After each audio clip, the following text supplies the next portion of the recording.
بسم الله الرحمن الرحيم. السلام عليكم ورحمة الله وبركاته. الحمد لله رب العالمين والصلاة والسلام على رسول الله سيدنا محمد بن عبد الله وعلى آله وأصحابه ومن والاه ولا حول ولا قوة إلا بالله. سبحانك لا علم لنا إلا ما علمتنا إنك أنت العليم الحكيم. اللهم إنا نسألك علما نافعا ورزقا طيبا وعملا متقبلا. الحمد لله الذي أحيانا بعد ما أماتنا وإليه النشور.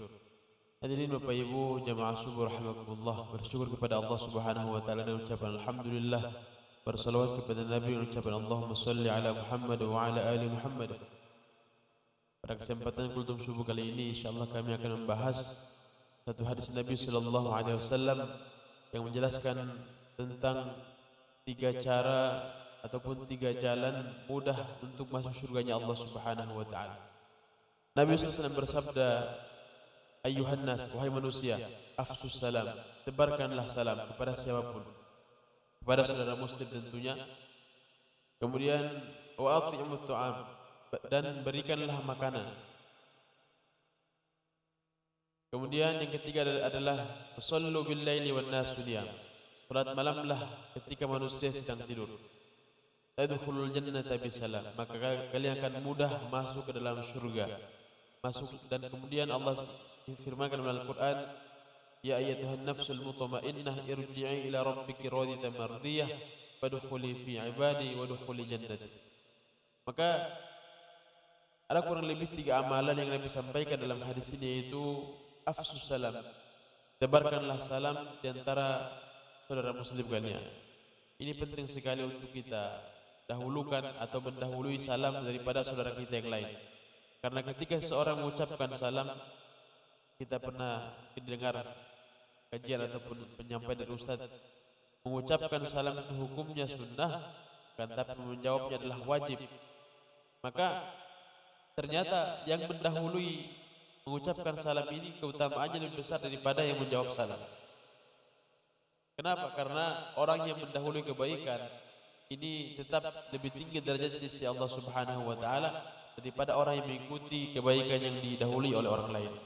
Olehnya itu jamaah subuh rahimakumullah, Nabi sampaikan tebarkan salam. Kenapa tebarkan salam? Karena orang yang mendahulukan salam ini artinya dia tidak ada perasaan marah, tidak ada perasaan dendam dalam hatinya, dan tentunya dia sudah mendoakan terlebih dahulu saudaranya daripada saudaranya mendoakannya. Makanya orang yang mendahului salam ini lebih utama daripada orang yang menjawab salam. Sehingga hadirin jamaah subuh rahimakumullah, ketika kita mendahulukan salam, ini artinya kita telah menebar kebaikan di tengah-tengah umat. Kemudian yang kedua yaitu Nabi sampaikan wa at'imut ta'am, berikanlah makanan.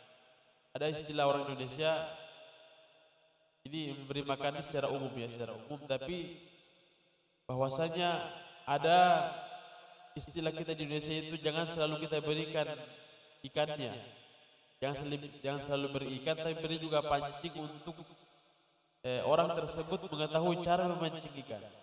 Karena kalau selalu diberi ikan, nanti orang itu akan selalu berharap sama kita. Maksudnya adalah dalam memberi makan ini ternyata bisa juga kita berikan pekerjaan ataupun kita carikan dia solusi untuk mendapatkan makanan misalnya. Jadi misalnya kita kasih modal ataupun kita ajarkan caranya berdagang, caranya berbisnis, sehingga dengan cara itu insyaallah dia mudah untuk mendapatkan makanan dalam kehidupannya. Maka hadirin, kenapa di sini dikatakan wa at'imut ta'am? Karena makanan ini luar biasa. Makanan yang dimakan ini akan menjadi darah dalam tubuh kita dan akan menjadi daging. Kemudian dengan darah dan daging tersebut, orang tersebut misalnya beribadah kepada Allah Subhanahu wa taala, maka pahalanya akan terus mengalir kepada kita selama darah dan daging itu dalam tubuh seseorang tersebut. Makanya Nabi sampaikan ketika makanan yang haram masuk dalam tubuh seseorang, ini akan berbahaya karena tidak ada yang bisa membersihkannya kecuali api neraka. Nauzubillah. Maka hadirin jamaah subuh rahimakumullah, ini hubungannya dengan pilpres juga, dengan pilcaleg, dengan pileg. semuanya kita harus ingat bahwasanya uang yang diberikan kepada kita yang disogok oleh orang dengan tujuan agar kita memilih dia, ini juga bahaya. Ini Nabi sampaikan, orang yang menyogok dan disogok sama-sama masuk neraka. Jadi sebagai seperti apa? Jangan diterima uangnya dan jangan dipilih orangnya. Begitu. Jadi jangan kita termakan dengan omongan ada orang katakan ambil saja uangnya, jangan pilih orangnya. Tidak boleh juga. Kenapa demikian? Karena itu kan uang sogok. Kalau kita ambil sama saja kita mau disogok, walaupun kita tidak pilih orangnya, tapi kita ambil uangnya. Penyogok dan disogok, ya. Yang menyogok dan yang disogok sama-sama kata Nabi masuk dalam neraka. Maka penting sekali untuk kita menjaga makanan yang masuk dalam tubuh kita.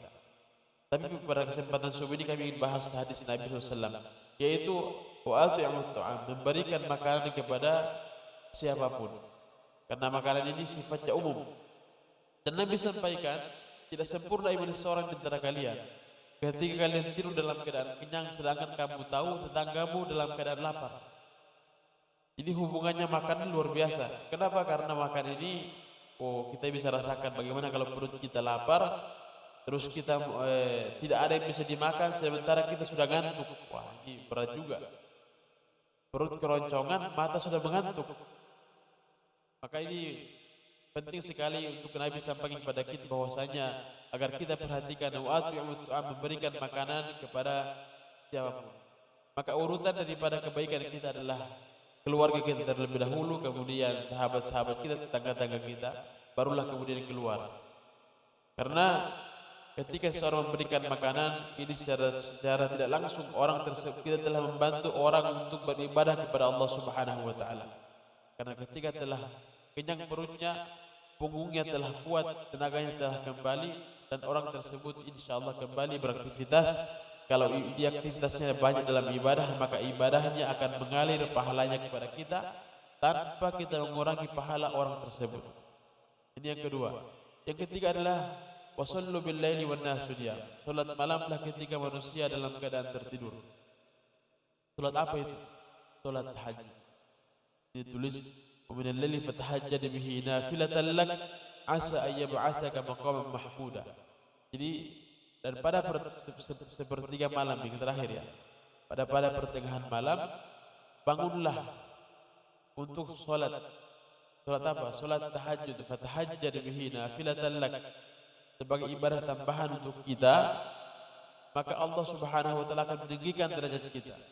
Ini karena salat malam ini sifatnya rahasia, ini hubungannya dengan Allah Subhanahu wa taala ini hanya Allah saja yang tahu dan kita sebagai hamba yang salat. Maka ini sangat besar pahalanya, sangat besar keutamaannya bagi orang yang melaksanakannya. Maka penting sekali untuk kita berniat, minimal sekali kita niat dulu tahajud. Walaupun tiap hari kita niat terus sampai kita mampu melaksanakannya. Jadi ada satu kaidah. Ini bisa kita amalkan. Kalau kita ingin mengamalkan satu amalan besar, satu amalan yang baik, maka usahakan itu terus kita bicarakan. Terus sampaikan kepada teman kita, sahabat kita, dengan siapapun yang kita ketemui. Oh, bagus itu tahajud, bagus itu salat malam, bagus itu qiyamul lail, pahalanya besar. Sehingga dengan sering-sering kita bicarakan, ini lama-kelamaan akan masuk ke dalam hati kita keutamaannya, fadilahnya. Dengan begitu insyaallah lama-kelamaan kita akan rindu untuk melaksanakan amalan tersebut. Jadi minimal tahu dulu manfaatnya.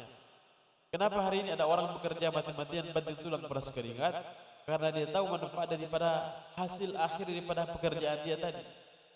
Maka kita mesti tahu apa saja manfaat daripada qiyamul lail, manfaat daripada tahajud. Mesti kita tahu dan sering kita bicarakan. Maka insyaallah lama-kelamaan ini akan masuk ke dalam hati kita.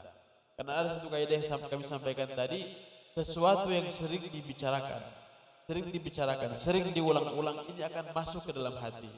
Dan ketika telah masuk ke dalam hati akan diyakini. Dan ketika telah diyakini akan diamalkan. Dan ketika diamalkan maka nanti akan didapatkan hasilnya. Maka insyaallah kalau salat malam kita senantiasa laksanakan ketika manusia tertidur, maka insyaallah pahalanya, keutamaannya sangat besar sekali, yaitu Allah angkat derajat kita di sisi Allah dan di sisi manusia. Karena ketika Allah sudah mengangkat derajat seseorang, maka tak ada satupun manusia yang bisa menjatuhkannya. Ini amalan penting, karena ketika seseorang ingin mencari keutamaan, mencari kedudukan di sisi manusia dengan cara mencari muka ataupun apapun caranya, ini pada akhirnya orang tersebut akan kecewa, akan galau, gelisah, bahkan merana. Kenapa demikian? Karena dia telah berharap kepada selain Allah Subhanahu wa taala, dan berharap kepada selain Allah Subhanahu wa taala adalah patah hati yang direncanakan. Hadirin jamaah subur rahimakumullah, maka tiga amalan penting ini bisa kita pilih, bisa kita amalkan. Kalau bisa tiga sekaligus, maka insyaallah ini mantap. Apa saja amalannya? Yang pertama adalah afsus salam, tebarkan salam. Kalau ketemu teman, ketemu sahabat, ketemu orang Islam, ucapkan assalamualaikum. Maka insyaallah kita telah mendapatkan satu keutamaan yang mudah, yaitu masuk surga. Tadkhulul jannata bisalam. Yang kedua adalah wa'ti'umut tu'am, berikan makanan. Kemudian yang ketiga adalah wasallu bil laili wan nasu niyam. Salat malamlah ketika manusia tertidur. Tadkhulul jannata bisalam. Maka insyaallah kita semua akan masuk surganya Allah Subhanahu wa taala. Dan itu kata Nabi sallallahu alaihi wasallam, masuklah ke dalam keadaan selamat, masuklah dalam keadaan gembira. Maka sebagai penutup, penting untuk orang yang biasa salat malam. Bagi kita yang telah salat malam, maka jangan kita meremehkan orang yang belum salat malam. Bagi kita yang telah salat malam, ini artinya Allah telah membukakan kita pintu hidayahnya. Allah telah membantu kita untuk mudah untuk melaksanakan ibadah di malam hari. Maka jangan tertipu dengan syaitan. Jangan tertipu dengan bisikan-bisikan syaitan bahwasanya kamu telah baik, kamu paling baik, dan orang lain yang tidak sholat malam tidak baik. Belum tentu. Karena seseorang, maka ada istilah, seorang pendosa, seorang yang berdosa, kemudian dia bertaubat, itu lebih besar keutamaannya daripada orang yang ibadah tapi sombong. Naudzubillah. Dia sombong dengan ibadahnya. Oh, saya ini paling tahajud, kamu itu apa? Anda tahajud. Kamu itu cuma amalan biasa-biasa. Saya ini sudah tahajud. Jangan sampai demikian. Karena hadirin, kami ingatkan bahwasanya salah satu tipuan syaitan, yaitu ketika dia menggoda kita untuk meninggalkan ibadah, tapi kita melawan, kemudian kita kalahkan dia, maka syaitan akan menggoda agar ibadah tersebut pahalanya hilang. Bagaimana caranya? Dia akan memasukkan riya, dia akan memasukkan sifat ujub, takabur, sombong dalam hati kita. Ketika kita sudah beramal, maka syaitan ketika kalah menggoda kita untuk beramal, maka syaitan menggoda kita agar kita merasa baik, agar kita merasa baik dengan amalan kita. Ini penting sekali untuk kita perhatikan dalam amal-amal kebaikan kita. Dalam amalan apapun, baca Quran, zikir. Jangan sampai kita meremehkan orang yang kita lihat tidak berzikir, kita lihat orang tersebut tidak baca Quran, lalu kita remehkan, oh ini orang tidak pernah baca Quran. Kita tidak tahu di mana, siapa tahu di rumahnya kah, di tempat kerjanya kah, kita tidak tahu. Maka ketika amalan-amalan kebaikan yang kita lakukan ini, Allah firmankan bahwasanya ada 3 jenis manusia yang kata Allah Subhanahu wa taala, Allah turunkan Al-Quran kepada mereka, dan ciri-cirinya Allah sudah sebutkan. Yang pertama adalah summa awrasnal kitaba alladziina istafaina min ibadina faminhum zalimun li nafsi. Ada orang yang zalim dengan dirinya. Faminhum muqtasid, ada yang pertengahan, hanya dia mengamalkan amalan-amalan yang wajib saja. Kemudian yang ketiga adalah faminhum sabiqul bil khairati biidznillah. Dan ada orang yang mendahulukan kebaikan dengan izin Allah. Nah, ini Allah ingatkan seperti itu. Ada orang yang mendahulukan kebaikan. Kalau untuk perkara kebaikan, dia pasti terdahulu, terdepan dia. Tapi Allah ingatkan, biiznillah, Allah yang izinkan itu. Allah lah yang menaruh hidayah dalam hati kita, sehingga dengan hidayah tersebut kita mudah untuk melaksanakan perintah-perintah Allah Subhanahu wa taala. Demikian untuk dari kami, dan kurangnya mohon dimaafkan. Hadanallahu wa iyyakum ajma'in. Assalamualaikum warahmatullahi wabarakatuh.